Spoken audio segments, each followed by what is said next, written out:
You're with the Breaker-Leggers, and we are under the arches of Charing Cross at the Charing Cross Theatre to see the play Harold and Maude. So stay tuned to find out how many legs, whether it's break a leg or leg it.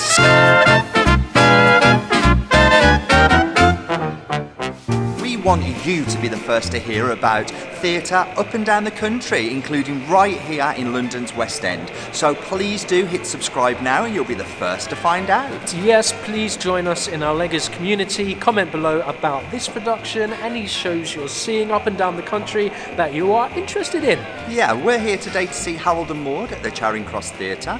This play is directed by Thom Southerland, who's also the artistic director here at the Charing Cross. Now, the last piece we saw of his was Grey Gardens over at the Southwark Playhouse, which also had in its cast Sheila Hancock. It did indeed. She is in this piece playing the role of Maude. She should be a dame, to be honest. She is a stalwart of stage and screen, and we've always loved what she's done, so a pleasure to be seeing her again. The play was written by Colin Higgins. Now, it was originally written as a movie in 1971 and then later adapted into a play in 1974, and it's now landed here in 2018. Starring alongside Sheila Hancock is Bill Milner. He is playing the role of Harold. He's done a lot of screen work. I recognise his screen credits. Yeah. X-Men First Class. He also played the title role in Son of Rambo, the 2007 film, and he's currently playing the role of Tom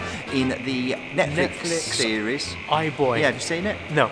But I recognise iBoy. I've not seen it. Not sure if it's any good. Is it any good? Comment below. Yeah, we'd love to know. Maybe we should be catching that. Now, it's 2 hours and 15 minutes long, which includes the interval, and that's where we'll catch you next. So we've come to the interval of Harold and Maude here at the Charing Cross Theatre, which means it is time for the Breaker-Leggers 30-second interval breakdown. Go! What do you think so far? I actually really like it. I think it's got some really interesting elements. I think it's got some really unique staging ideas, and I think it's a pretty inspiring and unlikely story about a person nearing the end of their life inspiring someone at the beginning of their journey. What about you? Yes, I think it is very subtle in its undertones and yet the same, very inspirational, full of zest for life. The way it's been told is really imaginative, lovely use of music also.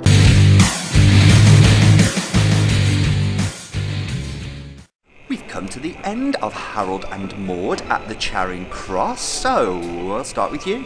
What did you think of that? I've never heard of it. I'm trying to think if I've heard of Harold or Maude. I know it's an old piece, and sometimes you hear lots of people saying, oh, these old pieces, they're great, they're fantastic, but we never really get to see them.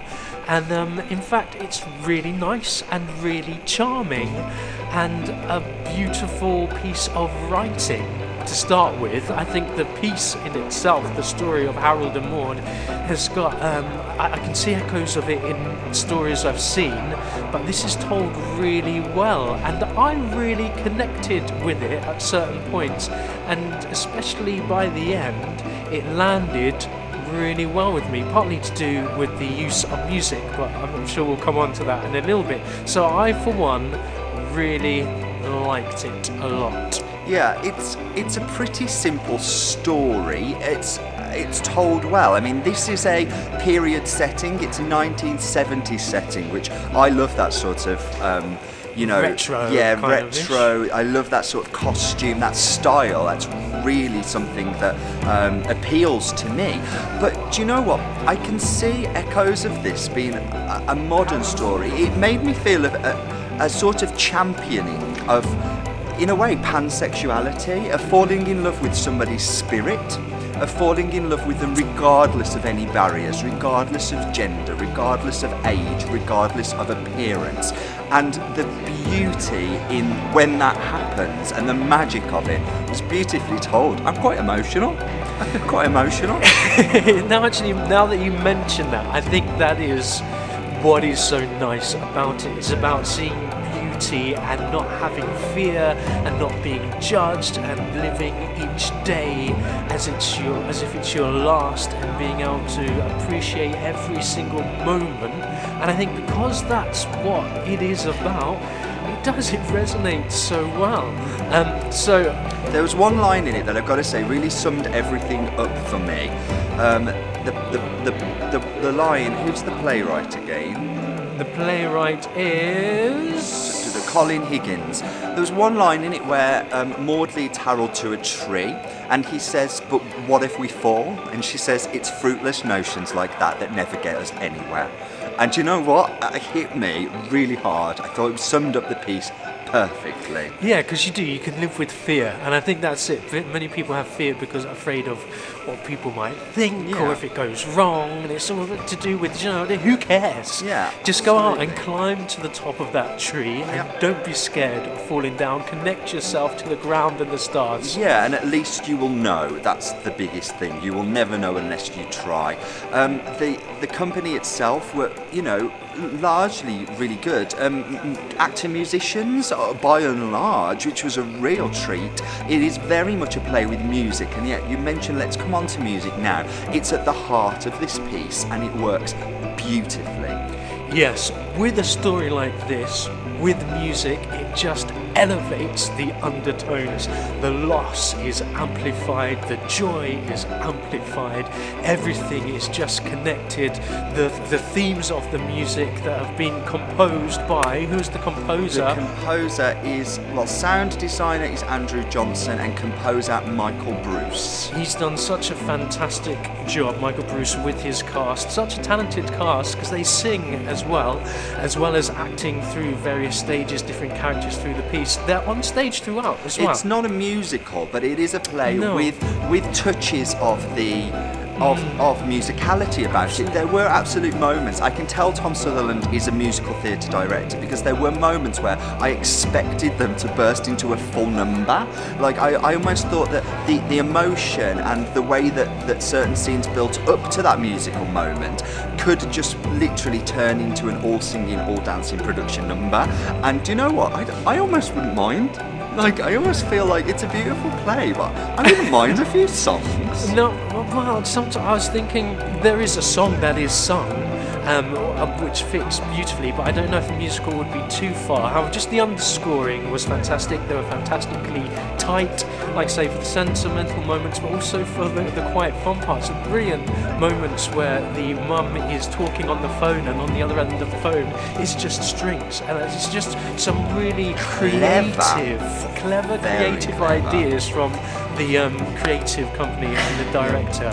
Also, I think mentioned set design by Francis O'Connor. Do you know, it's a really quirky set. It's a really interesting, fairly simple, yet touches of brilliance. It reminded me of René Magritte and his paintings. There is something of the surrealism about it, but then there is something of the practicality. It works on many levels, and I thought the set was really inspired. And it almost fit the piece, because I almost felt the piece was a bit comical at times, and a bit farcical comedy, and not quite real, but at the same time very real. So it's kind of it suited it, and you had lovely set items that were on set that were just sitting there, and then they were made use of later on in the play. So it was nice to have everything just a blank canvas and waiting to be used in terms of set. And lighting by Matt Clutterham, again, really nice, subtle yet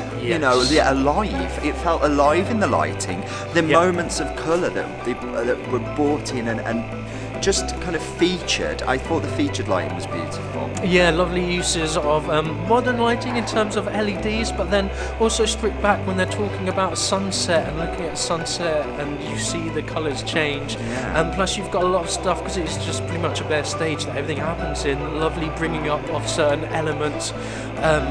Really nice creative ideas. I enjoyed Bill Milner's performance as Harold. Utterly believable.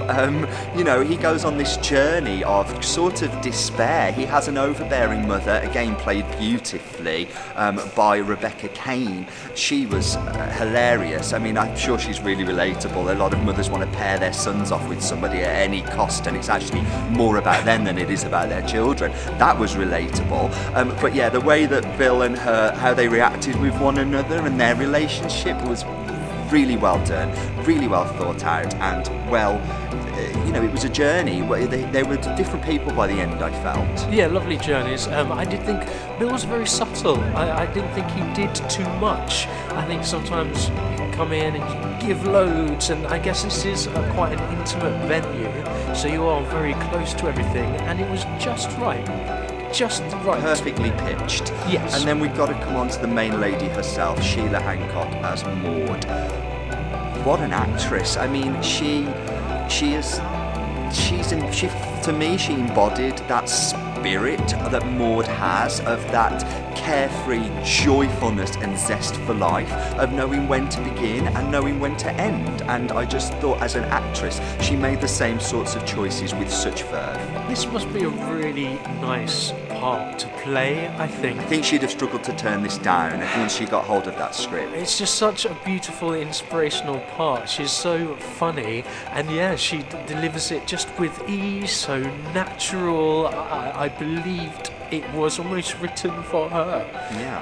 Having not seen anybody else do it, and she just was. No. She just was that part without trying. She did effortless work. I mean, she's a lady in her 80s. She's 83 personally now.